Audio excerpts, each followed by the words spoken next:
here in the wild, where the heart beats free.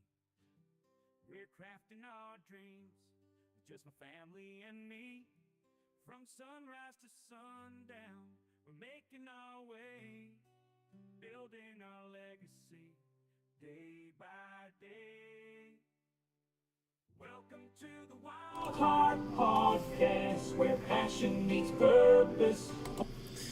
Welcome, everyone, and you've tuned in to the Wildheart Podcast, where passion meets purpose. I'm flying solo today, as my wife is a little preoccupied with some sick children, and just wanted to go over a few must-do tasks for spring cleaning on the home or homestead, depending where you are. This is from a Central Canada perspective, so it's, we still have snow. We've had snow as of even a couple of days ago, so it's definitely an option. You want to make sure you're not planting anything just yet, because your garden might not make it, especially, if you've spent the time to do any seedlings, start a few seedlings and things like that. So this is early spring, I'm going to call it. In terms of what the last little bit has been like, it's been very busy. Work is definitely starting to ramp up as well. In the trades, a lot of projects are starting, and so with that, the busyness ramps up. The house is starting to go through the next cold.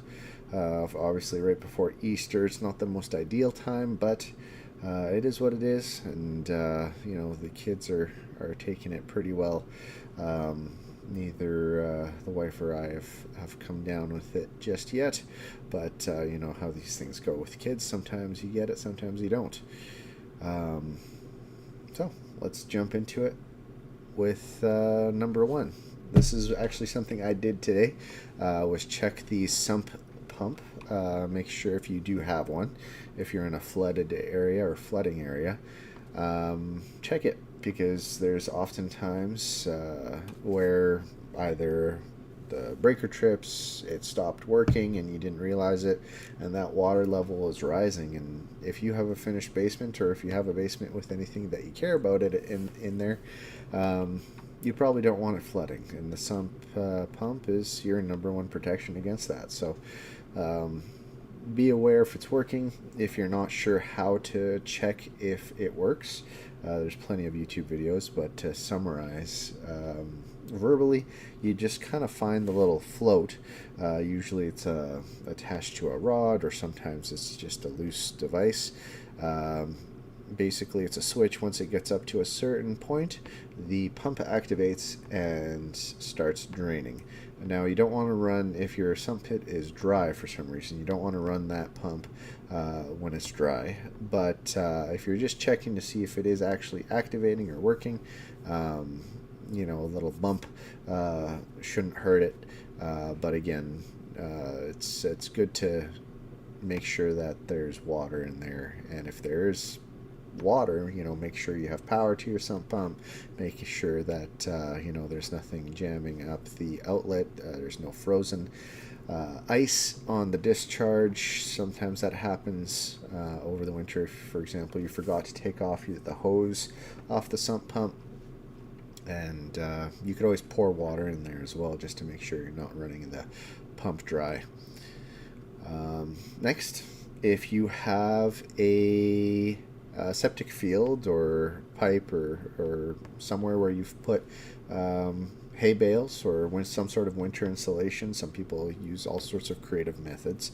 You could maybe start getting rid of it if you're not concerned about another late snow or freezing.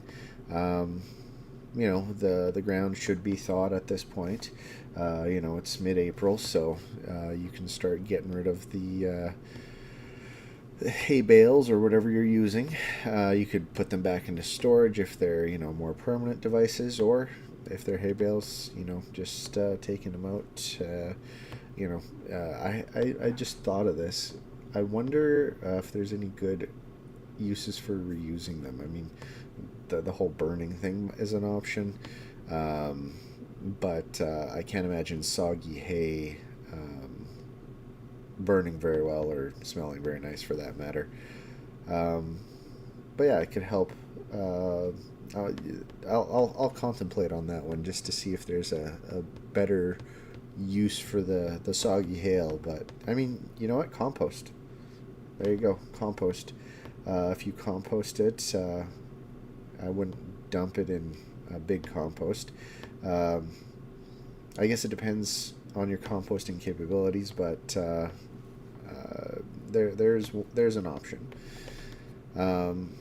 Actually, number 3. This is another big one for our home. It's roof inspection and gutters inspection. This kind of goes hand in hand with the sump pit, because if your gutters are kind of going straight down and you don't have the spouts going off, draining away from the house, your sump pump could be working overtime, draining water that doesn't necessarily need to be going down underneath the foundation, kind of thing. Make sure that they're clear of leaves and debris for the gutters, and also the shingles. The shingles are a big one for us this year. I plan on redoing some of our roof, if not all of the roof, this year, just because there's the south-facing side of our roof is starting to get a little bit worn down, and before the winter, I went up and I patched it. I just bought a pack of shingles and just kind of did a spot treatment wherever they were missing. But yeah, they're starting to curl. The asphalt is starting to, it's not visible on some of them even. But yeah, again, very important to check your roof. Next, check your septic system access points. So a lot of folks who do have septic systems, some of them don't even know where the access points are. So, to be able to drain the septic system, to be able to pump it out if you need to. It's necessary every now and then. Some people don't realize that. Knowing where those access points are and knowing how to direct your pump truck to them, and to make sure that they're not buried under the yard or under a pile of debris. Very important. Next is if you have animals. So this could be anything from dogs to anything like chickens or larger cattle, or depending on what you have. Check your fencing, and check your shelters. So making sure that when you let out your animals, they're not going to run away. It's a big one. We were at a marsh recently, and also we spotted a bunch of groundhog holes. That's another big one. Like, if you don't normally have groundhog holes, check for those. This kind of goes hand in hand with one that comes up later. But making sure that you're, depending on your fencing system, if you have posts and wire, making sure none of the staples have popped out, or the gates are malfunctioning. With winter, sometimes things heave.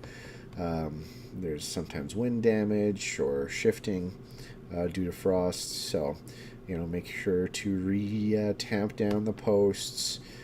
Pull wires tighter on one end. You could use some sort of winching system. If it's electrified, making sure the battery system is working, / the electricity is actually working. Maybe not with yourself. There's smarter ways to do that. Multimeters are a thing, or tick testers. So, be smart about it.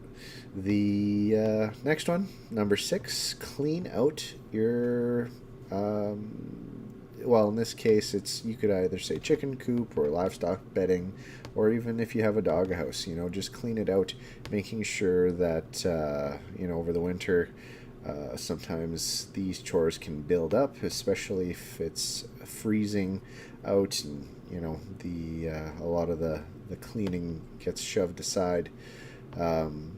Make sure to not just get rid of it, but to compost it again. Laying some fresh straw in the places that are important to have that.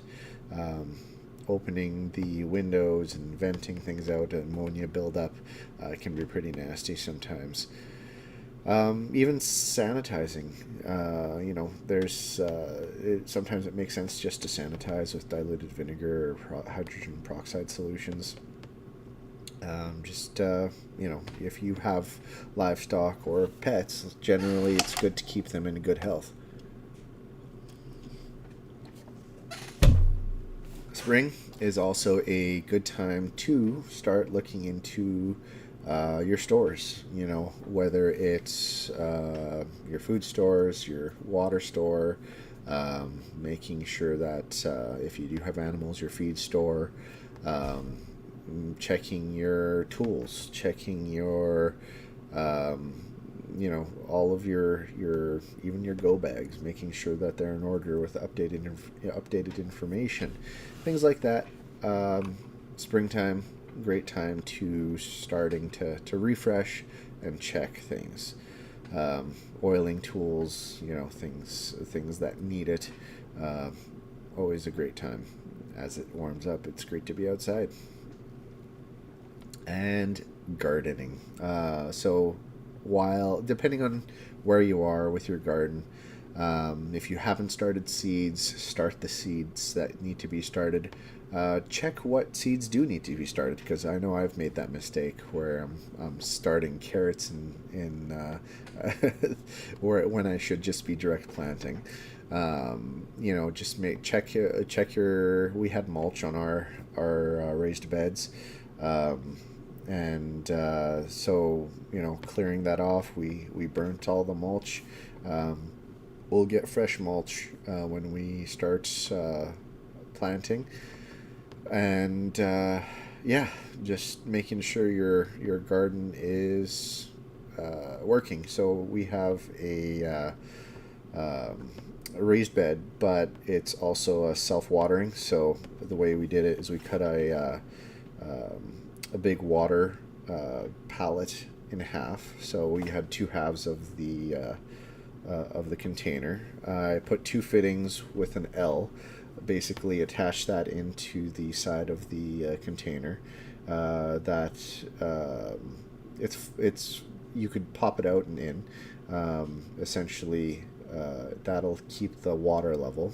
And then what we did is I put quarter down on the lower third of the maybe even half of the garden bed. Then I put a weed barrier, and then we put the mud on top, where basically the plants can be planted. And so as the roots go down deep, the water reservoir below it kind of wicks up. It's a wicking water bed. It's good. They require minimal watering over the summer. I forgot. I put through the center of it. I also put a pipe with a bunch of holes drilled in it, and a filling pipe for it as well, so that I'm not top watering. It just goes to the bottom of the reservoir and it wicks up. Ideas for the garden as well. Making sure all that's contained and nothing cracked. Replacing any boards if you have a wood garden, things like that. And then going off of what I said earlier, walking your property. Just, whether it's picking up garbage, checking your fence, whether it's checking your drive, seeing what needs to be maintained, Going back to those gopher holes, making sure there's no new gopher holes or any drainage issues or plugged drain ditches. Is there water pooling nearby buildings or going down into your below your house where it shouldn't be? Attacking those things as their priorities demands. Knowing that they're there is half the battle.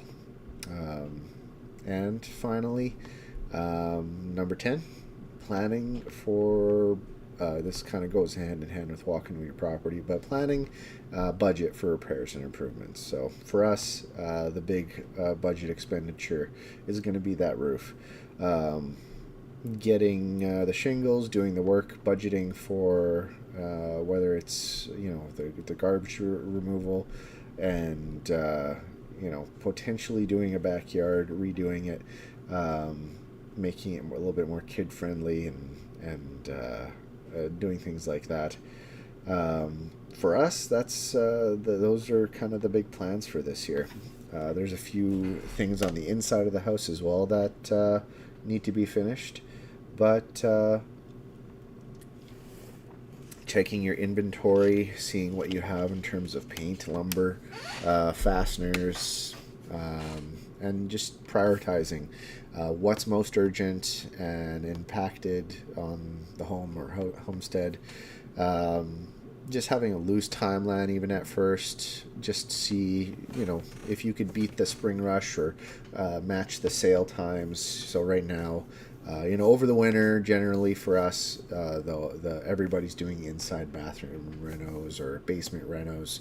A lot of folks kind of attack the indoor of their home.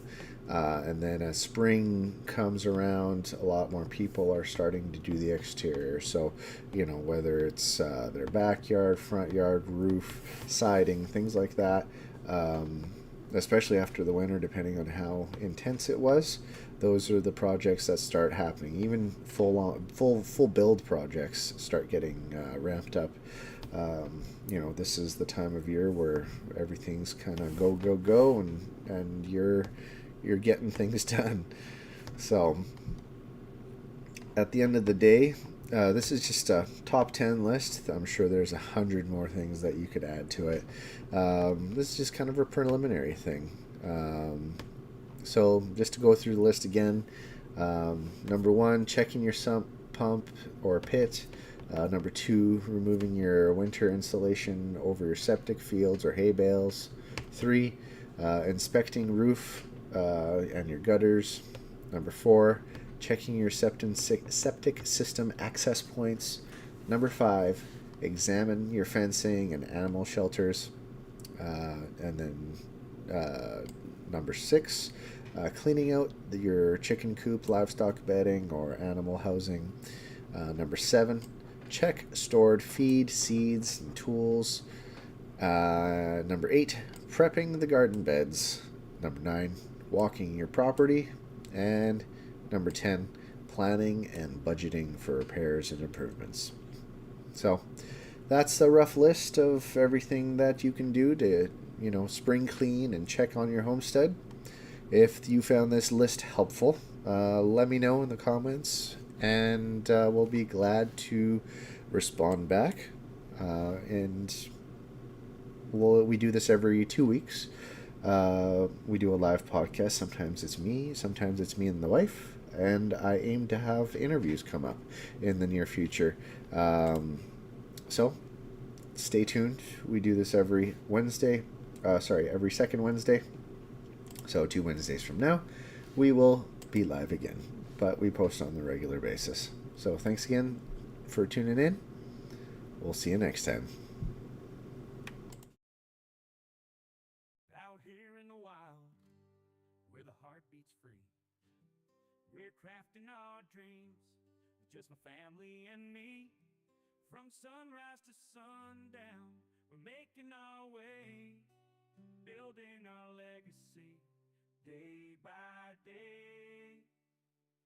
Welcome to the Wildheart Podcast, where passion meets purpose, homeschooling, homestead, and living dreams that serve us. Together we're stronger.